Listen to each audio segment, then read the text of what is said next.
Hoje vamos desmistificar aqui a legislação em Portugal sobre o marketing de influência. O tema não é forçosamente novo, no primeiro episódio já o abordei, mas hoje trago aqui um reforço de peso para nos ajudar a interpretar aqui este tema. E comigo tenho o gosto de ter a Ana Mendes Lopes. Ela é advogada, é especializada em negócios digitais e tem já imensa experiência a lidar precisamente com contratos e com situações aqui relacionadas com o marketing de influência, mais uma vez, obviamente, concretamente no que diz respeito aqui ao mercado português. Olá Viva, seja bem-vinda e bem-vindo ao É a Comunicar que nos entendemos. Eu sou a Marta Araújo e este é o meu podcast, um podcast de comunicação e de relações públicas, onde falamos sobre jornalismo, influenciadores digitais, eventos e da gestão de crise para a reputação e notoriedade de pessoas, marcas e empresas. Vamos a isso? Ana, muito bem-vinda. Obrigada, Marta, muito obrigada pelo convite, é um gosto estar aqui contigo a falar deste tema. Boa. E é um tema que tem muito que se lhe diga ainda, e que realmente temos que ainda falar muito sobre ele e tentar aqui desmistificar aqui alguns termos, algumas circunstâncias, e os últimos dados da Direção-Geral do Consumidor dizem que apenas 5% da publicidade relativa ao marketing de influência cumpre a legislação, cumpre aqui os pressupostos legais e só no primeiro trimestre de 2024 foram já aplicadas 95 mil euros em coimas. Ana, só para que fique aqui realmente muito bem claro, quando é que um criador de conteúdos digitais percebe que está ao abrigo desta legislação? Ou seja, há um número mínimo de seguidores ou não? Do lado das marcas também, como é que só se eu estiver a pagar é que tenho aqui que ter isto em consideração? Isto ajuda-nos aqui a desmistificar estas questões. Olha, Marta, é verdade, a Direção-Geral do Consumidor já está aqui um bocadinho em cima do assunto, o que também é uma red flag aqui para quem trabalha no marketing de influência, porque significa que já, efetivamente, já estão aqui a fazer fiscalização e a aplicar coimas associadas a este não cumprimento de regras. E em Portugal, aquilo que vincula um influenciador digital, quer seja uma pessoa singular que ainda atua como um empresário em nome individual, quer seja uma pessoa coletiva, alguém que já abriu uma empresa porque já justificou abrir uma empresa para praticar o seu marketing de influência, qualquer uma destas pessoas estão vinculadas ao Código de Publicidade, que sem prejuízo de ter sido uma lei pensada para a divulgação via rádio, via televisão, portanto nos meios tradicionais de publicidade, a verdade é que ela se enquadra perfeitamente na divulgação através das redes sociais, porque aquilo que o Código de Publicidade regula é o exercício de publicidade, portanto, a propagação de informação publicitária através de qualquer meio de difusão, e sobretudo os intervenientes que estejam envolvidos, quer na criação, quer na divulgação, quer na produção, quer na própria difusão do conteúdo publicitário. Portanto, quer o influenciador, quer a marca que contrata o influenciador, quer a agência, se eventualmente houver agência envolvida no processo, estas três partes estão obviamente vinculadas por cumprir aquilo que diz o Código de Publicidade, que é abrangente ao ponto de não condicionar a sua aplicação a um número mínimo de seguidores, a um número mínimo de faturação. O que interessa é que haja aqui uma proposta de divulgação publicitária oferecida ao público. Então eu pergunto-te, imagina que estamos aqui a falar de um influenciador pequeno, portanto uma pessoa que até nem cobra pelos seus serviços, ou seja, não tem atividade aberta, mas que recebe produtos, recebe convites para eventos ou para determinadas situações, não tem que cumprir estes pressupostos? Tem. Aquilo que o Código de Publicidade fala é, quer publicidade paga como ofertas, ou seja, se alguém recebe um produto para falar sobre ele, deve identificar igualmente essa divulgação. É considerado publicidade, portanto, e portanto deve, obviamente, identificar essa divulgação como oferta.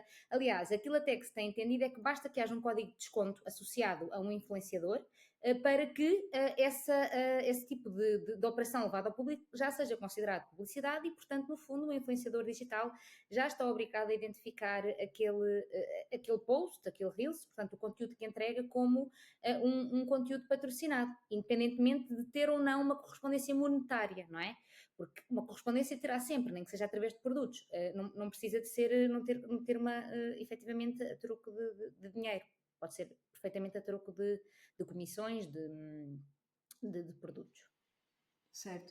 E, independentemente até da cadência da qual aquela pessoa recebe produtos de determinada marca ou de determinados convites, portanto, mesmo que seja até uma coisa mais ou menos esporádica, existe sempre essa tal obrigatoriedade de ser claro para quem consome aquele conteúdo que se trata de uma parceria, enfim, de uma oferta, do que for, correto? Portanto, não tem que ver também aqui com a questão da periodicidade. Não, ou seja, o que é que é.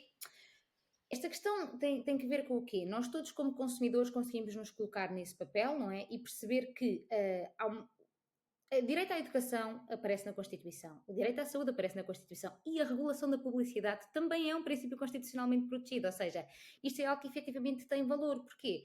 Porque esta proteção da identificabilidade da publicidade, que é isso que no fundo falamos aqui, é para proteger o consumidor. O consumidor tem o direito a saber que está, obviamente, a receber um conteúdo publicitário e que esse conteúdo publicitário está a ser pago para que o cliente tenha, o consumidor tenha a oportunidade de formar a sua opinião e pensar, ok, se calhar isto, consoante depois a intimidade que já tem com aquele influenciador digital e aquilo que já conhece do seu background, saber, ok, isto se calhar é genuíno, não é? Este produto é mesmo bom, ou então isto é só mais um post publicitário que nem se identifica sequer com o registro deste influenciador e se calhar devo aqui reconsiderar a minha escolha. Portanto, no fundo, esta identificabilidade também visa filtrar, não é, a percepção que o consumidor tem sobre aquele conteúdo.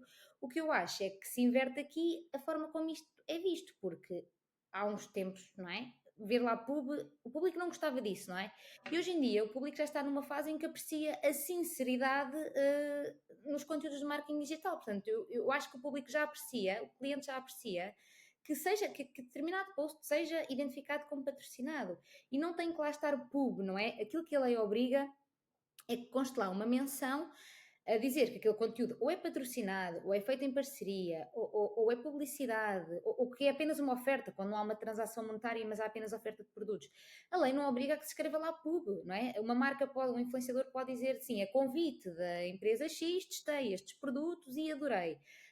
Portanto, no fundo, esta resistência às vezes acaba por ser um bocadinho também formal, porque se convencionou que tem que lá estar pub, mas não é propriamente isso que diz a lei, não é? No fundo, desconstruindo, tentando desconstruir, porque também o tal guia prático que a Direção-Geral do Consumidor lançou no início estava muito. Penso que as marcas e os influenciadores se focaram um pouco no que lá dizia na parte do hashtag pub, ou seja, eles deram alguns exemplos, o documento apresenta alguns exemplos, mas são apenas exemplos, não é? Desde que, e corrijo-me se eu estiver enganada, portanto, aqui a preocupação ou a garantia que tanto a marca como a agência, como o influenciador tem que deixar é que o consumidor, a pessoa que vai ver aquele conteúdo, seja Reel, seja Story, seja um post permanente, enfim, o que for e em que plataforma for, fique claro que existe ali algo que foi previamente combinado. Pronto, se é uma oferta, se é um ainda hoje, e nós falávamos em off, e eu comentava isso contigo, que eu no terreno ainda sinto muita resistência ou alguma resistência por parte de algumas marcas, independentemente do tamanho, de alguma forma quererem que fique visível que essa questão de que se trata aqui de um acordo, de uma parceria, de uma publicidade, o nome que queiramos dar, porque quer que pareça, entre aspas, aqui o mais orgânico ou o mais natural possível. Por outro lado, também, da parte dos influenciadores, sinto também, e sobretudo no que diz respeito aqui, também queria ouvir-te sobre isto, sobre quando são love brands, ou seja, quando são marcas que a pessoa até gosta mesmo muito e que essa pessoa até está a fazer publicidade e aquilo é um acordo, mas até é cliente da marca, estão-me a fazer entender? Ou é mesmo uma love brand. E que nas situações de love brand ainda parece que custa mais ao influenciador assumir que aquilo se trata de uma publicidade. Temos evidentemente que ultrapassar aqui este estado de alma, não é? Portanto, para que fique tudo mais claro.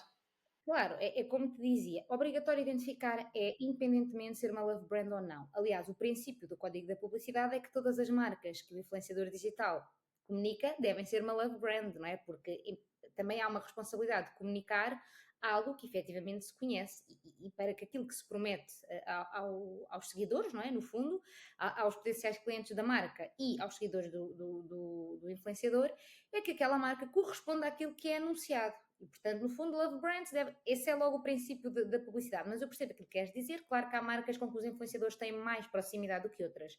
Mas lá está, a lei é abrangente, ou seja, o facto de ter muito ou pouca proximidade é indiferente para essa questão.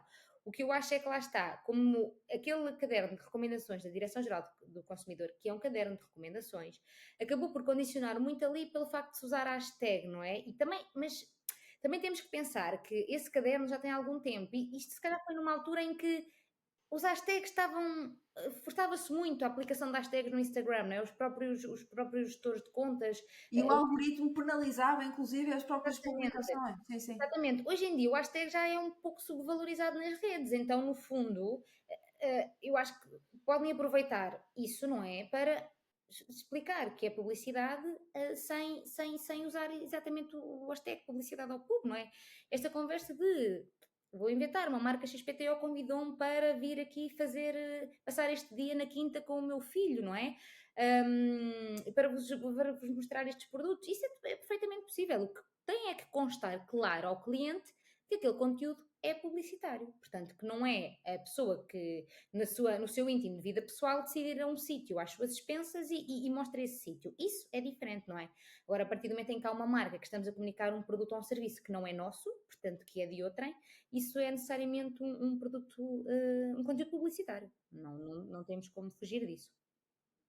Sensibilizar também aqui as pessoas para, e agradeço a tua ajuda nesse sentido, que é, nós temos visto, tem sido no domínio público, tem saído várias notícias também sobre isso, nomeadamente sobre seja casas de apostas ilegais ou outro tipo pronto, de negócios não legais. Portanto, à partida, pelo menos, estão a surgir situações dessas, e que há influenciadores, seja ele em que plataformas forem, portanto, que estão, digamos, estavam a criar conteúdos e a colocar conteúdos relacionados com essas marcas e com essas empresas.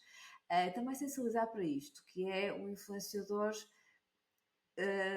Para lá de ser evidente que estamos a falar de uma marca ou de uma empresa que não está legal, portanto, e obviamente, enfim, só por aí do lado da marca não há muito a dizer, portanto, se está legal, se está ilegal, está ilegal, mas portanto, também sensibilizar aqui os criadores de conteúdos digitais para a importância de se certificarem de que as propostas que recebem são de alguma forma credíveis ou que são oriundas de entidades que são legais. Constituídas, claro, isso é muito importante. É por isso que qualquer parceria, não é, comercial, deve ter subjacente um contrato, onde efetivamente o próprio influenciador digital tem acesso àquela empresa, onde é que ela está registada, se ela tem alguma autorização para operar em Portugal, porque muitas vezes falamos até de empresas registadas ou em ilhas offshore ou nos Estados Unidos, não é? Que sentimos que há como assim uma superioridade moral dessas empresas porque como vêm dos Estados Unidos, por exemplo, assumimos logo que estão legalmente constituídas e às vezes não. E, por exemplo, tu deste aí bem um exemplo das casas de jogo online e obviamente que existem muitas empresas nesse ramo. Aliás, temos casos famosos que vieram ao público sobre essas questões ligadas ao marketing de influência.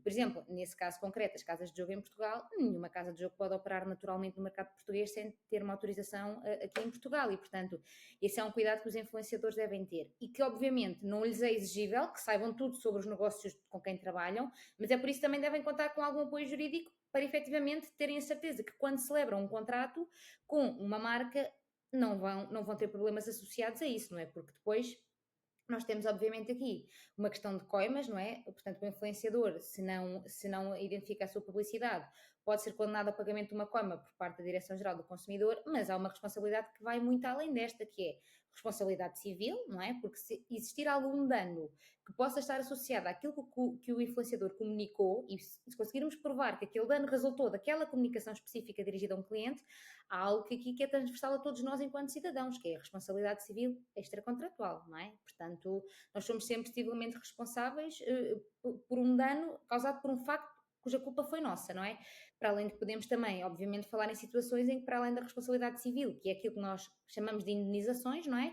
Há responsabilidade criminal, porque eventualmente pode até haver conteúdos publicitários que possam ser ofensivos ao ponto de consubstanciar a prática de um crime. Portanto, dizer-se que o mercado dos influenciadores digitais não está regulado ou que não há consequências para a sua atuação não é de todo verdadeiro. Desculpa interromper, essa questão dos contratos que falas e muito bem, eu diria, arrisco em dizer que ainda há muito pouco essa prática em Portugal, pelo menos acredito que haja margem para, enfim, para se melhorar e para que essa se torne uma prática mais comum para a segurança de todos. Tu obviamente recomendas que mesmo naqueles casos em que é apenas, eu digo apenas, é entre aspas, porque sabemos que não é só apenas, tem o mesmo peso que os outros, mas mesmo tratando-se de uma oferta, de uma parceria não remunerada, tu consideras que deve existir, portanto, um contrato escrito, devidamente sistematizado, onde fica tudo claro entre as partes envolvidas dos pressupostos. Sim, totalmente. Ou seja, eu dou sempre este exemplo porque ninguém decide ir trabalhar para uma empresa com contrato de trabalho e aceita fazê-lo sem ter um contrato escrito, não é? Mas depois aqui um bocadinho no mundo do freelancing e dos negócios da prestação de serviços, parece que se esquecem que é importante nós, quando celebramos um contrato com uma marca, com um cliente, com um fornecedor, de acautelarmos as responsabilidades de ambas as partes e as consequências pelo seu incumprimento nesse mesmo contrato escrito. E porquê escrito? Porque o escrito é a prova duradoura das condições que foram faladas, não é? E portanto é muito importante realmente termos essa prestação, porque assim, enquanto corre tudo bem, mas no dia em que corre mal, é exatamente esse contrato que vai reforçar a posição de uma outra parte, conforme aquela que tiverem cumprido, e portanto é muito importante, até porque o contrato cria previsibilidade sobre as consequências, não é? Certo. Esse contrato, na maioria dos casos, e corrijo-me se estiver enganada, pelo menos do que eu tenho contacto, na maioria das vezes são as marcas que, portanto, que os providenciam, digamos assim. Obviamente, depois sabendo aqui uma agência ou mais, podem haver várias agências envolvidas, portanto, todas as partes têm que integrar esse contrato, mas está correto, ou seja, tem ou devem ser as marcas a avançar, digamos assim, com a minuta desse contrato? Qual é a tua recomendação? Ou há aqui alguma flexibilidade? Olha, eu acho sinceramente que isso é um bocadinho indiferente. Vai depender, se calhar, se for um influenciador que já está muito sedimentado no mercado, provavelmente já é bastante rígido em relação a certas condições e vai querer avançar com a sua proposta, ou pode ser a marca. Mas, no fundo, um contrato de prestação de serviços só tem que ser assinado quando ambas as partes estão perfeitamente de acordo com as suas condições. Portanto, o normal é, por exemplo, a marca propõe, os advogados da marca propõem e os advogados do influenciador digital revêem o contrato, sugerem alterações e só se assina o contrato quando efetivamente ambas as partes estão de acordo com tudo aquilo que está escrito. Quem sugere é um bocadinho indiferente. O que realmente é importante é que o contrato seja visto por advogados diferentes, porque não podemos, ou seja, um influenciador, uma agência, uma marca, apesar de estarem ali todos em princípio para cumprir o mesmo objetivo, a verdade é que juridicamente são partes opostas naquela relação contratual, não é? Um paga para receber, o outro recebe para dar algo em troca e a agência no fundo faz a intermediação desta relação. Mas, no fundo, em caso de conflito, estas partes não estarem diferentes e, portanto, é importante é que o contrato seja visto por advogados diferentes, não é? O advogado da marca e o advogado do influenciador ou da agência, se for um influenciador agenciado.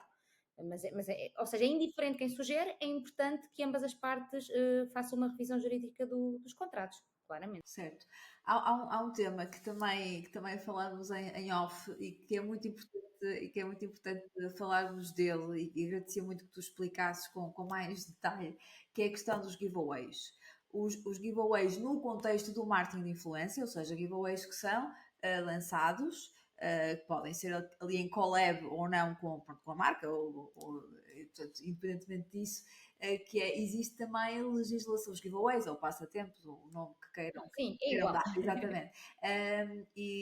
Portanto, é uma prática comum, ou seja, faz-se muito ao nível do marketing de influência, porque obviamente que envolve outros objetivos, como o crescimento das comunidades e por aí fora, mas se calhar há muitos erros a serem cometidos neste momento no que diz respeito a este tema. Esclarece-nos lá. Sim, olha, é assim, tudo o que envolve digital acaba por entrar aqui sempre nesta nuvem que é, as pessoas entram no mercado digital e acham que não existem regras para o digital, mas isso não é verdade, até porque há normas concretamente detalhadas para o digital, mas depois há outras normas que foram pensadas para a realidade física, não é? Mas que depois têm implicação no digital.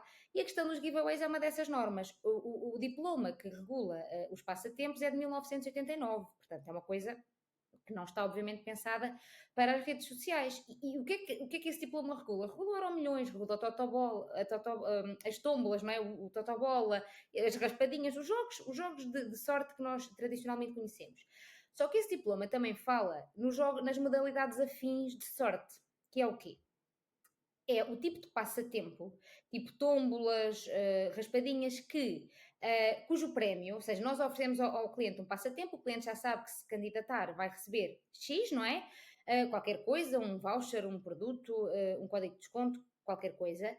E se nós fizermos depender esse passatempo do fator sorte, ou do fator sorte e perícia, esse passatempo precisa de uma autorização prévia. O que é isto?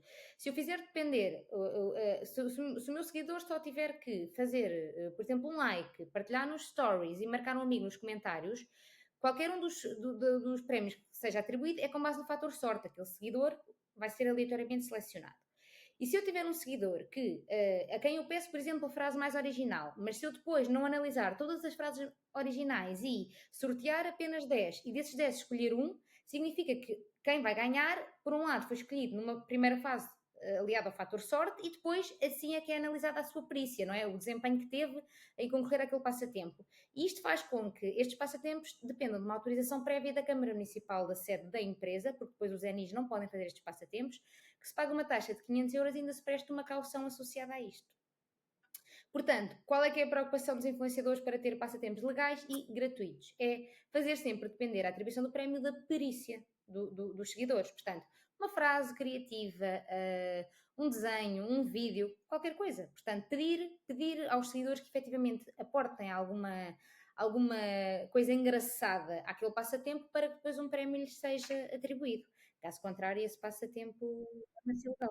E depois essa escolha não pode ser random, ou seja, não pode, lá está, tem que haver Claro. efetivamente uma E análise a um essa. regulamento, não é? Porque isto não é obrigatório, mas para proteção do próprio influenciador digital deve haver um regulamento onde estão previstas as condições de atribuição do prémio, não é? Até porque o prémio seja muito baixo ou muito alto, as pessoas chateiam-se nas redes sociais. E quando depende de perícia, querem saber porque ganha o outro e não ganha eu, porque o meu estava mais. E, portanto, é bom que haja efetivamente uma informação sobre como é que aquele prémio vai ser atribuído, quais são os requisitos para aquele prémio ser atribuído, para que a atribuição do prémio se faça sem quaisquer problemas. Perfeito, fica aqui esta importante dica, este importante alerta também. Voltando aqui à questão dos influenciadores e da forma como estas parcerias são vinculadas, isso para que fique claríssimo, porque como tu vais explicar e bem, aqui é uma responsabilidade repartida, tens um termo técnico que agora me está a falhar, mas que tu irás explicar, que é, vamos imaginar que uma marca ou uma agência de comunicação em nome de uma marca contacta o influenciador para fazer um envio de um press kit, de um conjunto de produtos, enfim, uma oferta, enfim, do que quer que seja, e que lá não fica nessa comunicação escrita. Portanto, não fica claro que tem que colocar essa tal identificação de que se trata de uma parceria ou de uma oferta. O influenciador não se livra das culpas, certo? Portanto, tem essa responsabilidade. Sim, a obrigação de identificar as ofertas e publicidade resulta da lei, portanto, quer ela esteja no contrato ou não, isso é indiferente. A lei diz que tem que ser identificado e, por isso, a obrigação é legal, resulta da lei, estando ou não no contrato. A questão é, havendo algum problema associado a isso, a agência, marca e influenciadores digitais são corresponsáveis, ou seja, toda a gente responde monetariamente perante essa situação. O que é que pode acontecer? Imaginem, há uma coima, estou aqui a dar valores que eu não tenho presente o valor das coimas, mas imaginamos, vamos falar aqui de uma coima de 5.000 euros, o que significa é que estes 5.000 euros, em princípio, podem ser pagos pelos três, mas como a responsabilidade é solidária, pode ser, por exemplo, a marca notificada para pagar e depois a marca é que tem que pedir o seu terço às outras partes envolvidas. Portanto, no fundo, não há aqui uma parte mais responsável que outra, não é? Isto é um contrato de prestação de serviços, tem alguma liberdade contratual e, portanto, quer a marca, quer o influenciador, quer a agência, todos eles são responsáveis pela forma como esta publicidade é colocada no mercado. Certo.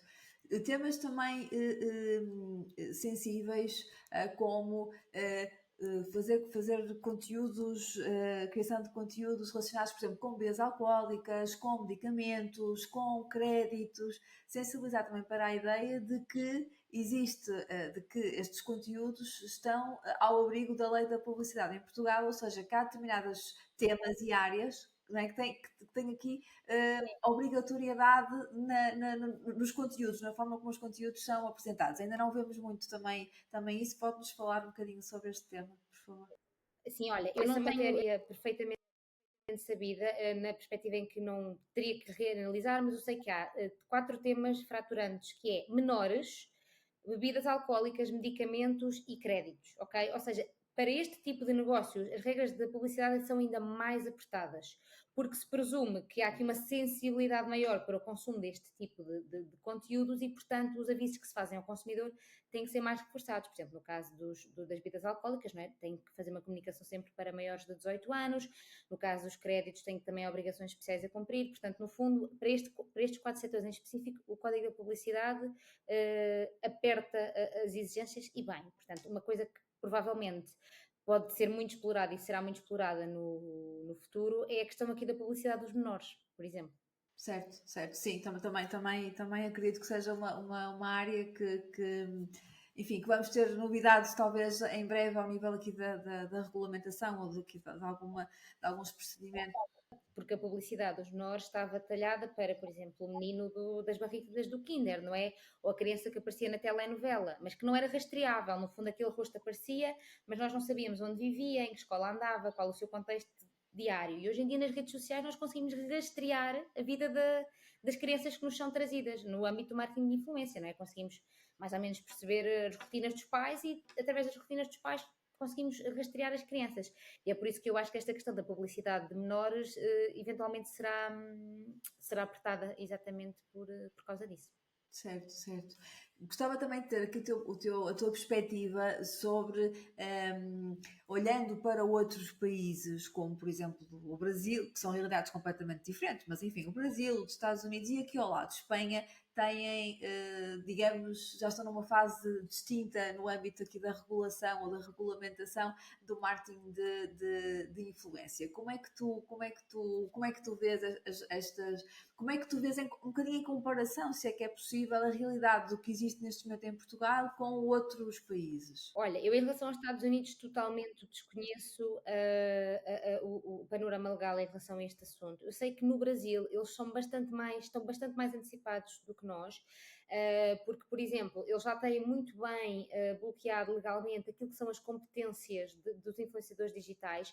Eu lembro-me que há uns anos se falava muito que, por exemplo, quem estava a começar a comunicar produtos de ginásio, proteínas, etc., já estava a cometer contraordenações porque já se tinha considerado que esse tipo de produtos aliados à suplementação alimentar eram competência própria dos nutricionistas e, portanto, ninguém que não fosse um nutricionista podia fazer a comunicação desse tipo de produtos. Portanto, nós sabemos que há uma marca de suplementos alimentares, não é? Que toda a gente tem um código de desconto. Eu não sei se, por exemplo, se no Brasil a comunicação que é feita de uma marca semelhante pode ser feita por qualquer influenciador, esteja ou não ligado aqui ao mundo da nutrição. Portanto, eu sei que eles já tinham as barreiras um bocadinho mais bem definidas do que nós. Aqui em Portugal, lá está, nós não temos uma legislação que se chama legislação dos influenciadores, não é? Mas temos o Código de Publicidade, que no fundo regula muito bem esta matéria. Obviamente que há aspectos que precisavam de ser talvez mais enquadrados à realidade das redes sociais, mas não podemos dizer de maneira nenhuma que não há uma responsabilidade civil dos influenciadores perante o país. Temos um exemplo agora recente que em Espanha foi aprovada uma norma que se chama a Lei dos Influenciadores, que no fundo aquilo que vem dizer é qualificar influenciadores, que a lei até chama de usuários de especial relevância, ou seja, contas online que tenham especial relevância e, portanto, tenham obrigações acrescidas para com os E eles aí seguidores. já especificam o número de seguidores, não é? Já... E eles especificam, portanto, a pessoa tem que ter, há vários critérios, tem que ter faturado 300 mil euros no ano anterior, tem que ter pelo menos 1 milhão numa conta ou 2 milhões ou mais em várias contas juntas e tem que ter publicado 24 vídeos no ano anterior. Porquê? Porque esta lei de influências, no fundo, não é uma lei que venha regular o marketing de influência. É sim uma lei que vem pôr estes usuários de especial relevância debaixo do regime dos audiovisuais, da publicidade nos audiovisuais. Então, no fundo, esta lei vem dizer que estas contas grandes têm não só cumprir as normas de publicidade dos agentes de audiovisual, como dos menores. O que, no fundo, significa que esta lei não acrescenta nada em relação ao nosso código de publicidade, que já o faz. No entanto, foi uma lei que gerou alarido, e ao gerar alarido, acho que cria esta sensibilização geral na Europa, não é? De que efetivamente se começa a tocar Consideras que de alguma forma falando aqui do cenário espanhol, vem de algum modo, entre aspas, desresponsabilizar os criadores de conteúdos mais pequenos? Achas que se corre esse risco? Então, pois, a questão é exatamente essa. Enquanto aqui em Portugal, qualquer conteúdo, qualquer influenciador digital está sob o escrutínio da lei do Código da Publicidade, desde que efetivamente o faça, não é? Em Espanha acabou por se restringir isto aqui a uma fatia muito pequena, porque lá está, não serão todos os influenciadores que conseguem 1 milhão de seguidores numa só rede ou 2 milhões no cômputo das redes, não é? Porque mesmo tendo em linha de conta que o mercado espanhol, obviamente, é muito maior que o nosso e que há muito mais pessoas com contas Claro. grandes, correto? Mesmo assim, fica aqui uma fatia de criadores de conteúdos digitais num certo vazio Pois, legal, quer ou dizer, não? acaba por não ficar sob o escrutínio deste tipo de normas, portanto, no fundo, isto faz com que os micro-influenciadores acabem por ser uns alvos fáceis de publicidade ilegal, não é? Porque, no fundo, as empresas percebem, ok, estes empreendedores não estão sob o escrutínio, nós podemos nos aproveitar deles para divulgar o nosso produto e eles, como ainda são pequenos e querem crescer, vão assentir mais depressa às nossas pretensões. Portanto, no fundo, acho que não sei qual é o panorama qual é a perspectiva espanhola sobre o tema, mas no fundo não vejo aqui nenhuma mais-valia em ter balizado aqui isto em relação a faturação e número de seguidores. Qual é a tua sensibilidade e a tua perspectiva, agora no que diz respeito aqui ao mercado português? Achas que, porque há informações também que dão conta que a Direção-Geral do Consumidor, em parceria com a Direção-Geral da Saúde, a Direção-Geral do Veterinário, ou seja, aqui várias entidades até ligadas ao consumo, à saúde e a determinadas ordens profissionais, não é, de diferentes áreas, vão criar aqui uma espécie de guia prático para influenciadores, ou guia ético para influenciadores. É algo que se diz que está ainda a ser feito, e que o objetivo será aqui um pouco também sensibilizar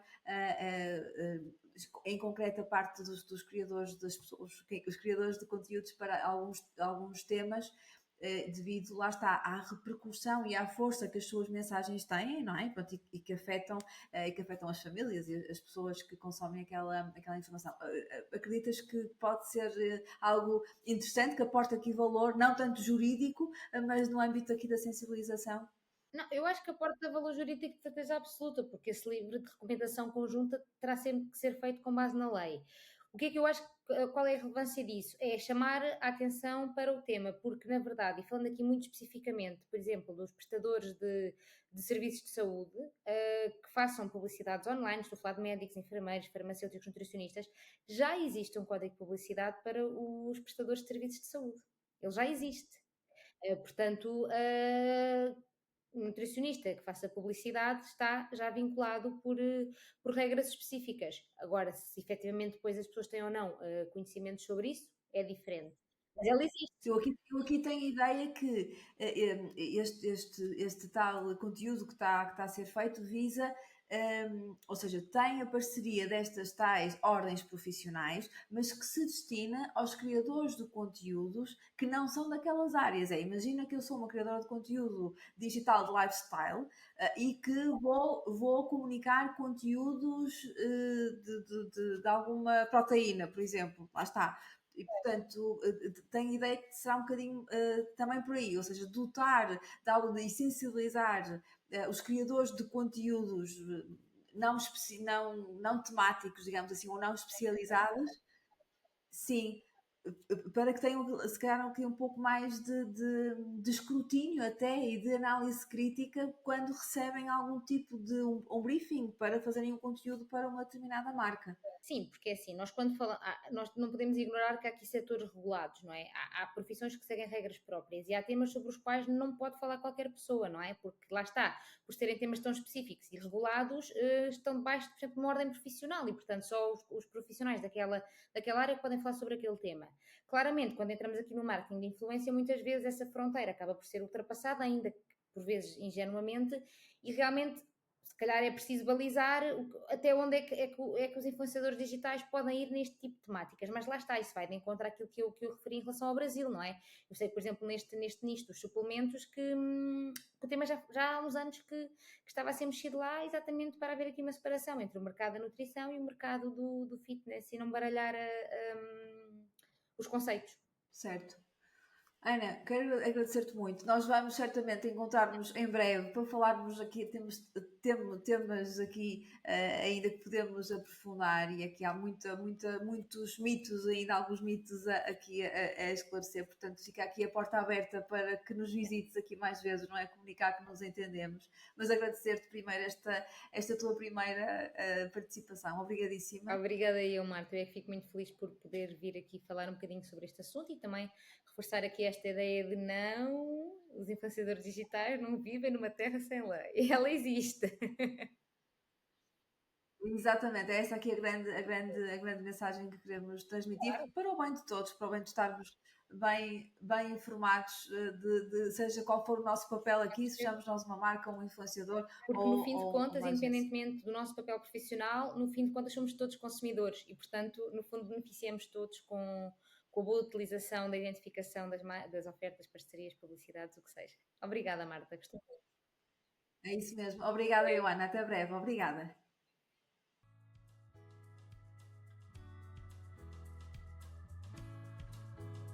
Muito obrigada por me ter feito companhia e porque a comunicar que nos entendemos. Fico a aguardar o seu feedback sobre este episódio. Vou adorar receber a sua opinião. Até para a semana!